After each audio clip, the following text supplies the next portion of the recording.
Welcome to News Insights. Today we'll be talking about Igboho cautioning Shettima over Kemi Badenoch attack. I am your host, Victory. Pastor Kingsley, please can you shed more? You seem to like this topic a lot, so you're the best person to shed more light on it. I wonder who is Igboho. What stake does he have in the country Nigeria to be putting mouth in all these things? Because we have allowed nonsense to talk. Who is Igboho to be talking to the vice president? Telling him, the president to caution. Who is Igboho? This was a fugitive that left this country and was running to the UK because his fellow Yoruba man has become president. He has come back to be talking. Why is he not agitating for the Yoruba Nation that he was agitating before? What happened to your agitations? Sometimes we just tolerate nonsense and just give people that I don't understand credence for them to be talking. Who is Igboho? But his reputation doesn't mean that what he's saying doesn't stand. Because he doesn't have the local standing to talk on the matters like this. That's the truth. Kemi has the right to what she wants. The vice president also has the right to talk what he wants to talk. That's the truth. The vice president is saying, if you don't want to identify with Nigeria, remove your first name so that we will not see you at all. But she too has the right to say, no, I don't want to talk for Nigeria. It's the truth. I'm being objective of how things should be. Yeah. Do you understand? And everybody having their right on what they should say. You see, they have used religion, ethnicity, tribal bigotry to put us where we are today. We are first Nigerians before we are Yoruba. Let's come back to that. Hausa. Let's come back to that particular point. Barrister Philip, please, what do you have to say about this? It's very interesting when you read things like this on the headlines coming from people ordinarily they shouldn't be heard. But because they are from particular ethnic setup, they feel they own the country. The truth remains that if Kemi doesn't want to be seen as a Nigerian, it is not for Igboho to speak for her. She had a personal assistant and a publicity people, their PR people. Like she said, she doesn't want to be a PR to Nigerian government. Just so she had her own PR people, not Sunday Igboho. Sunday Igboho is only trying to play to the gallery. Simple. Just to bring himself out of the mud again, to be seen that, oh, he's not in Nigeria. At the end of the day, it's not even fighting for Nigeria. It's still the same tribal thing.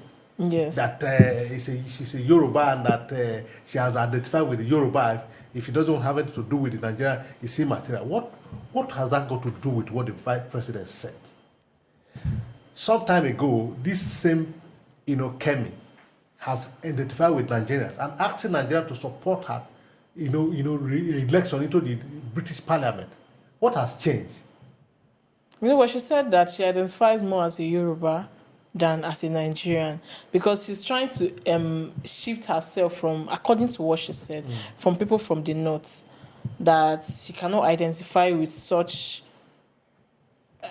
I can't remember her particular words, but she doesn't want to identify. Let me help you. You see, this is the same problem my colleague had just said here. So, she has not bring herself to the level of Sunday Igboho. Exactly.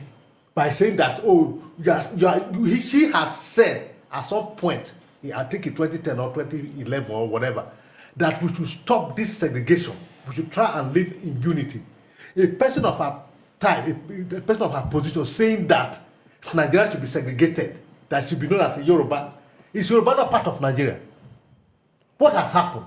What has changed between 2010 and today? A lot now. It's very and what is the lot? She didn't seek Yoruba support to be elected. She sought Nigerian support. The entire Nigerians.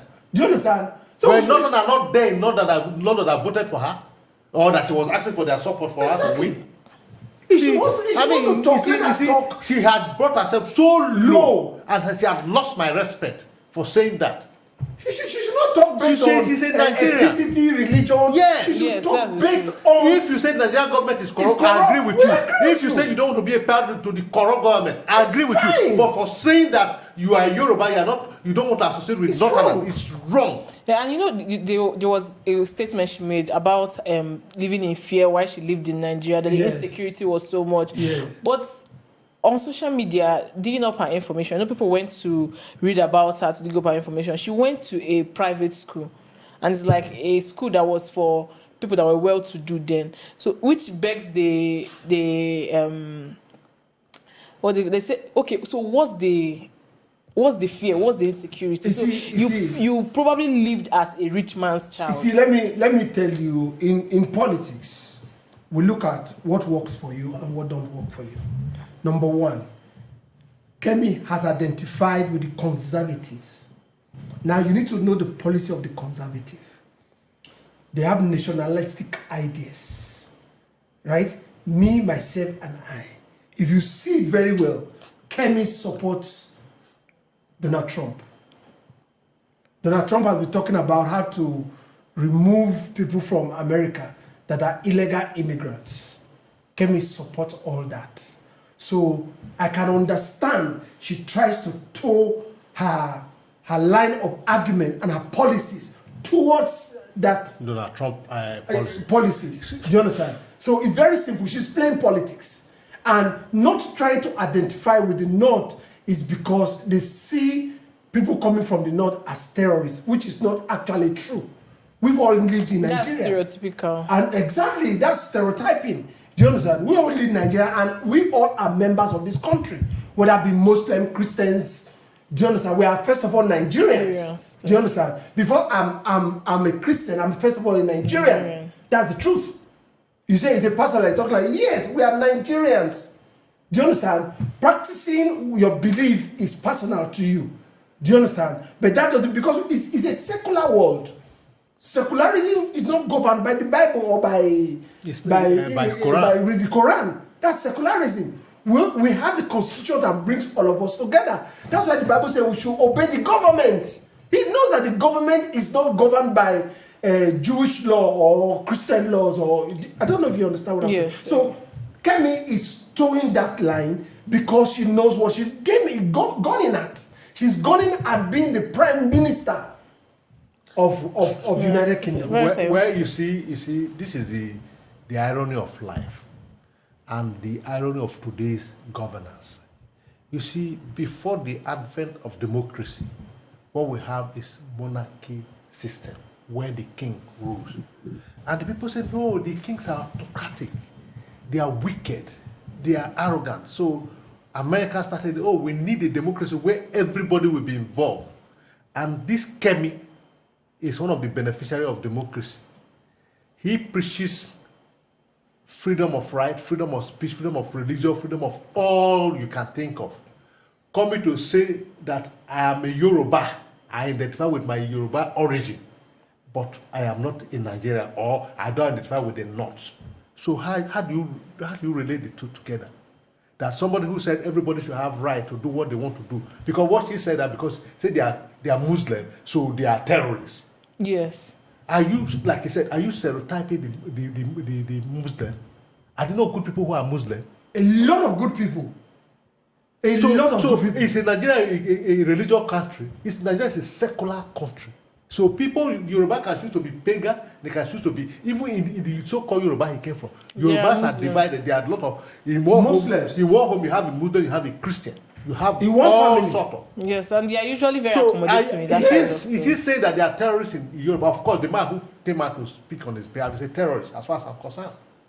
And even in the United Kingdom that we are talking about, do you know the ethnicity in United Kingdom that are involved? You have the Pakistan, the Indians, the black, the in the whole of UK, and what have you? So we have the Scottish, we have the Welsh, all of them, they all live together. And they have languages. And we have the Irish. And they are United Kingdom. So she wants a United States, the United Kingdom to remain as a whole, but he wants Nigeria to be divided. So is it possible for the division of Nigeria? Is he saying that Oduduwa should go and then the daughter should go? Even within that Oduduwa, let me tell you something. I was thinking about something during the week. Everybody says that Tinubu is not from Lagos.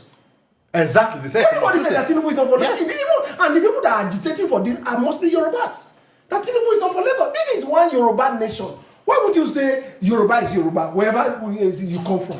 And that's the problem with this country. It's a very sad thing that this is coming from. This is coming from someone that's supposed to be learned and well informed. Who's supposed to have, in a position to put us together, to unify us. Even as much as we celebrate her achievement, we agree.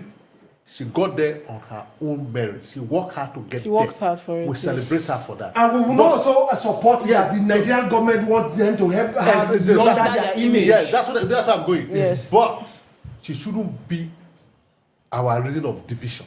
No. Because her utterances could cause a lot of trouble for us here. Yes, because now on X, formerly known as Twitter, people are all over saying that yes, that she's just saying she does not want to do anything. Like it's more like it's now becoming a tribalistic thing, tribal war. Yes. Trying to segregate the North and the Yoruba. That's so she was supposed to be a symbol of unity. It's not symbol of division. Yes. It should not be like that. No, it shouldn't be. Every leader should not be like that. So because we are saying this because she is not the one that ignited now, but because her speech has given Sunday Igboho the right to come and say all the rubbish, and that this is just the beginning. It's going to create a lot of fire. Yes. Because the North are going to respond. It's already going on. Because if you insult the vice president, the city vice president, people in the North will respond to you. And don't forget also, we have a lot of them that are in the UK. Of course. They have voting rights. Yes. Mm-hmm. Do you understand? So she's not going to have a united Nigeria behind her anymore.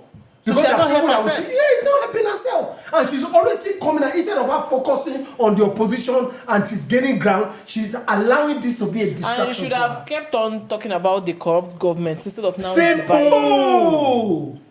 That's all. You've given it all. You are talking about corruption. Not to be talking about ethnicity. I won't identify with Nigerian government because of their corrupt nature. Because of the way they came into office. Their election was not. If she has said all of this, that they should, INEC is not the proper thing. Election here in the UK, they don't go to court. But in Nigeria, the court is even the people who elect people. Exactly. If she has said things like that, we will celebrate her. Exactly. Yes. But not to bring up religion. Tribal sentiment, sentiment into our and we must stop all those things. That's why you said an Anambra man will tell us that he's the real Anambra. There are Wawa, there are some that are Wawa, there are some that are slaves. I mean, those things. That's why it's difficult for us to fight together and fight the common thing. And that's why I support Dele Farotimi on all the things she has to say.